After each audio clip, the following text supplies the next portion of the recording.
Jürgen Liminski, bonjour. Bonjour. Merci d'être avec nous ce matin sur Studio Kalita et merci en particulier de vous être réveillé si tôt puisqu'il n'est que 7h15 en Allemagne. Vous nous parlez de Berlin si je ne m'abuse ? Non, je parle de Bonn. De Bonn, ah, d'accord, ok. Alors, je rappelle à nos auditeurs, comme je l'ai mentionné tout à l'heure, que vous êtes journaliste, écrivain, vous avez été directeur des informations de la radio allemande et vous êtes aujourd'hui directeur général de l'Institut pour la démographie, ce qui fait de vous, on va dire, un expert en matière d'intégration, d'immigration, également de l'islam. Avec vous, je voudrais que nous discutions un peu pendant les prochaines minutes de la visite d'Angela Merkel en Israël. C'est la 7e visite depuis qu'Angela Merkel est au pouvoir en Allemagne depuis 2005. Alors, tout d'abord, un topo général, un panorama général. Comment définir aujourd'hui les relations diplomatiques entre Israël et l'Allemagne sous l'empreinte d'Angela Merkel? Il faut dire que Angela Merkel, officiellement, elle est grande amie d'Israël. C'est elle qui disait que le droit d'existence d'Israël appartient à la raison d'être pour l'Allemagne. Ça, c'est une parole très forte. C'est-à-dire que l'existence d'Israël appartient à l'identité génétique de l'État allemand. Et alors, naturellement, on peut se poser la question, c'est des paroles ou ce sont des actes, hein? Oui. Parce que il y a quand même un peu de contradiction, à mon avis, parce que la politique avec la Hamas ou avec l'Iran ou avec d'autres pays qui sont ennemis d'Israël, ils sont également amicales. Donc c'est d'une part très fort amis d'Israël, et là elle doute pas. Il faut sans doute elle personnellement elle croit à cette parole, hein. Oui. Je pense. Hein. Alors, ça veut dire, il y a un décalage entre son approche à elle et peut-être, on va dire, l'approche de la diplomatie allemande. Il y a, ou alors même elle aussi, elle est aussi, de la même manière qu'elle est convaincue de ce qu'elle dit concernant la relation entre Israël et l'Allemagne, elle est aussi convaincue de la nécessité, par exemple, de favoriser les relations entre l'Allemagne et l'Iran, de soutenir l'accord de Vienne. Oui, naturellement, la diplomatie allemande, elle fait partie de la diplomatie européenne. Et là, Merkel ou l'Allemagne ne se distingue pas des autres. Et cette diplomatie européenne envers Israël n'est pas toujours très, comment dirais-je, très amicale, hein, parce que naturellement, ils ont un intérêt de maintenir des relations avec l'Iran pour des raisons commerciales surtout. Mais il faut dire que l'échange commercial allemand avec l'Iran est assez maigre. On sait sans doute ils se sont promis plus après la signature du contrat sur la bombe atomique. Mais alors, est-ce que aujourd'hui, je lisais ce matin un éditorial dans la presse israélienne qui disait que en fait, concrètement, c'est vrai que l'Allemagne est favorable à l'accord de Vienne, que l'Allemagne entretient des relations avec l'Iran, mais que quelque part il y a une différence, par exemple, entre Angela Merkel et Federica Mogherini par rapport à l'accord de Vienne. Si, par exemple, Netanyahou parvenait à lui fournir des preuves tangibles du fait que les Iraniens poursuivent leur programme nucléaire comme il a essayé de le faire la semaine dernière à l'ONU, si Netanyahou lui fournit des preuves, eh bien, elle n'ira pas jusqu'au bout, elle n'est pas acharnée dans la défense de cet accord et qu'elle pourrait être tentée de critiquer l'Iran, comme par exemple, pas plus tard qu'hier, les Français l'ont fait après qu'on ait révélé, on va dire, les projets d'attentat du gouvernement iranien contre l'opposition iranienne à Villepinte, vous savez, en France. À mon avis, moi je crois personnellement, c'est mon analyse, qu'elle va en Israël aujourd'hui faut remarquer une petite note. Aujourd'hui, c'est la fête nationale de l'Allemagne. Donc, c'est un petit signe si elle va aujourd'hui même en Israël, qu'elle va pour neutraliser en quelque sorte la politique du ministre des Affaires étrangères. Parce que lui, Monsieur Maas, il est officiellement, naturellement, il défend la ligne allemande amitié avec Israël, mais il est très anti-américain ou très anti-Trump. Oui. Et il fait pas la distinction entre Trump et Amérique. Et ça, c'est un réflexe. C'est un réflexe vieil de la social-démocratie allemande et dont il fait partie. Et là, Merkel, elle vient aujourd'hui parce que elle est routinier de la politique étrangère aussi depuis quelques années quand même, hein, et elle neutralise cette politique parce qu'elle pense dans ce fameux triangle États-Unis, Israël, Allemagne. Les relations bilatérales, on peut pas les séparer de ces triangles-là. Quand on parle Elle veut consolider ce triangle, elle veut consolider ces relations. Elle veut consolider ce triangle parce que elle voit que c'est dangereux pour l'Allemagne de se distancier de l'Amérique, même si c'est l'Amérique de Trump. Mais Trump est très ami d'Israël. Donc si elle va en Israël, elle espère maintenant de neutraliser à travers cette amitié israélienne-allemande, de neutraliser cet anti-américanisme de son ministre des Affaires étrangères. Alors, Angela Merkel qui arrive aujourd'hui en Israël, c'est une chancelière affaiblie en Allemagne. Est-ce que, comme le disent certains observateurs israéliens, c'est peut-être la dernière visite de Merkel en tant que chancelière ici en Israël ? Ça on ne sait jamais. Naturellement, elle est quand même assez forte point de vue tactique, mais il faut dire que sa position intérieure est très affaiblie. L'autre jour, la semaine dernière, elle a subi un échec parce qu'elle a soutenu son Volker Kauder, qui était le chef de la fraction chrétien-démocrate au Parlement, et il n'a pas été réélu. C'est un autre qui a été élu, qui n'est pas contre elle, mais quand même, elle a subi un échec là. D'autre part, il faut dire que la fameuse grande coalition, comme on dit, elle n'est pas si grande. Elle, d'après les sondages, elle fait même pas la moitié des électeurs allemands. Donc, il y a, l'érosion du pouvoir est évidente, mais ceci dit, elle est toujours là.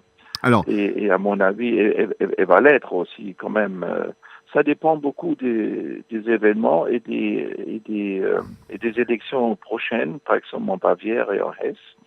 Et si en Bavière, la CSU, son partenaire en gouvernement, perd, ça se peut qu'il sorte du gouvernement et à ce moment-là, naturellement, il y aura des nouvelles élections. Mais ça, c'est la spéculation. Alors, vu d'ici, Yorian, on a le sentiment qu'en fait, le tournant, on va dire, le déclin d'Angela Merkel, qui était on va dire, la dame de fer de l'Allemagne depuis maintenant plus de 13 ans, s'est produit autour du dossier de l'immigration, autour de son acceptation d'accueillir des centaines de milliers de réfugiés venant du Moyen-Orient. C'est exact, c'est une. Oui, c'est exact. Hein. Ça c'est évident. Depuis 2015, l'année septembre 2015, l'année où elle a ouvert les frontières pour les réfugiés, et il y a plus d'1 million qui sont venus d'un seul coup. Depuis ce moment-là, elle a perdu le soutien de la population ou de grandes parties de la population, parce que on voit quand même que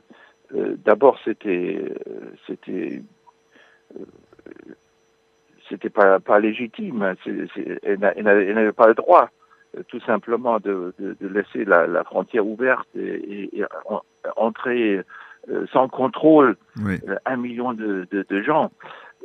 Bon, naturellement, on disait pour des raisons humanitaires, mais tout le monde savait que parmi ce million de gens du Proche-Orient, surtout de Syrie et d'Irak, il y aura pas mal de terroristes. Et les gens, ils ont peur. C'est tout simple. Ils veulent aider, ils veulent intégrer. Il y a une capacité d'intégration, mais d'intégration des familles, des vieux, des blessés, etc. Mais pas des terroristes. Et ça a créé un climat d'insécurité. Et là, on impute la faute à Angela Merkel, surtout. On a le sentiment, et c'est toujours aussi vu d'Israël, que les Européens sont restés coincés, on va dire, dans des dogmes anciens. Donald Trump, la semaine dernière à l'ONU, parlait de modifier les dogmes, en particulier dans le conflit israélo-palestinien. On a l'impression que les Européens, ils restent fidèles à des dogmes anciens et que, quelque part, parfois, cette Europe est paralysée sur le plan diplomatique et n'a pas la capacité de créer ou en tout cas d'initier de nouvelles solutions à des problèmes comme par exemple le problème du Proche-Orient qui sortent des sentiers battus, comme peut-être tente de le faire, peut-être parfois même un peu simplement avec un peu de simplicité l'administration Trump, mais vous n'avez pas l'impression que quelque part, dans cette Europe, l'Allemagne et la France sont restés, on va dire, engoncés, coincés dans des paradigmes qui sont dépassés aujourd'hui? Tout à fait. Mais ils ont resté en arrière des évolutions. Ils n'ont pas vu que le monde, même au Proche-Orient, change terriblement.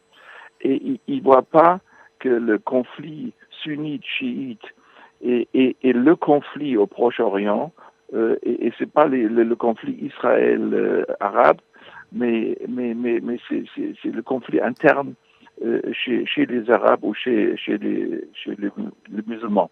Et ça, on n'a pas la.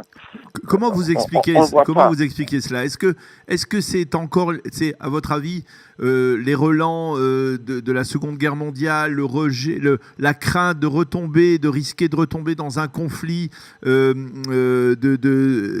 comment vous expliquez ce positionnement de l'Europe avec ces deux pôles importants que sont Paris et Berlin aujourd'hui?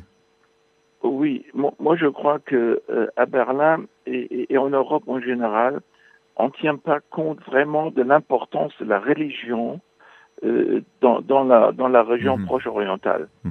Et on voit pas que les raisons démographiques ont conduit à une nouvelle importance de la religion. Je m'explique. Oui. Pendant les années 60 et 90, il y a eu une explosion démographique au Proche-Orient. Or, ces gens-là, ces nouveaux gens, ces millions d'enfants n'ont pas pu aller à l'école parce que au même temps, il y a eu la décolonisation et ce qu'ils ont fait, le nouveau régime en Algérie, en Maroc, au Maghreb, Syrie, etc. Ce nouveau régime n'ont pas construit des écoles, mais au contraire, ils ont détruit des écoles anciennes des britanniques, françaises, etc. Alors, l'école et la formation à l'école, c'est le moyen pour rendre raisonnable, aussi pour immuniser contre le fanatisme et contre les excès de religion. Et alors, il y a des millions et des millions d'enfants qui n'ont pas été instruits. Et aujourd'hui, on voit que ces jeunes gens, maintenant adultes, 20, 30 ans, qu'est-ce qu'ils apportent? Ils apportent les paroles de l'école coranique, Oui. parce que c'est là où ils sont allés. Et c'est pour ça cette radicalisation au Proche-Orient est due à des raisons démographiques et personne le retient. Et ça, à mon avis, l'Allemagne et les Européens ne comprennent pas. Parce que pour eux, la religion a peu d'importance et la démographique aussi. Et bon, on peut dire c'est bête, naturellement c'est bête de ne pas voir ça dans que la démographie a rien qui change géopolitique. Il n'y a rien qui change à votre avis. C'est-à-dire qu'est-ce qu'il faudrait provoquer pour qu'il y ait un changement? Est-ce que les attentats de ces dernières années, que ce soit en France ou en Allemagne, ont fait quelque peu, ont permis à la population de mieux comprendre ou pris de conscience? Oui, c'est un peu triste de dire ça, mais la France, par exemple, point de vue religion, point de vue démographie, est plus avancé que l'Allemagne parce qu'ils ont eu plus de problèmes avec les musulmans. Or, pour eux, le problème est beaucoup plus grave, parce qu'ils ont beaucoup plus de terroristes et des gens chez eux que nous. Mais moi, je suis sûr, vu un peu la mentalité quelque peu hystérique de l'Allemagne, si ici on aurait 1 ou 2 attentats, ça changerait complètement. Ça changerait complètement. Mais bon, bien sûr, il faut pas les souhaiter. Naturellement qu'il n'y en a pas. Mais à mon avis, c'est une question de temps. Parce qu'il y a déjà sur le sol allemand, il y a déjà plus d'une centaine, on estime entre 300 et 400 des islamistes venus qui ont combattu dans les rangs de l'État islamique, qui sont de revenus, retour. Oui. Et maintenant, naturellement, on ne peut pas les surveiller tous. Une partie, oui, et on arrête aussi. Et ça d'ailleurs aussi est une raison de Merkel. Une raison qu'on ne dit pas officiellement, mais elle sait qu'Israël est très au courant de tout ce flux et va-et-vient des terroristes et sans les reconnaissances et les renseignements de israéliens, il y aura déjà eu pas mal d'attentats. Eh bien, Jürgen Liminski, c'était très intéressant de dialoguer avec vous à la fois de cette relation entre Israël et l'Allemagne, et également de la situation aujourd'hui en Europe et en Allemagne en particulier, sur fond d'immigration massive dans votre pays. Merci beaucoup d'avoir été avec nous sur Studio Kalita ce matin, en particulier comme donc vous le soulignez, puisque c'est la fête nationale. Merci de vous être levé tôt ce matin pour être avec nous. Bonne fête nationale en Allemagne et bonne journée. Shalom. Oui, au revoir. Shalom. Voilà, il est 8h32 sur Studio Kalita. Un jingle et tout de suite après, comme promis, la revue de la presse et des médias israéliens.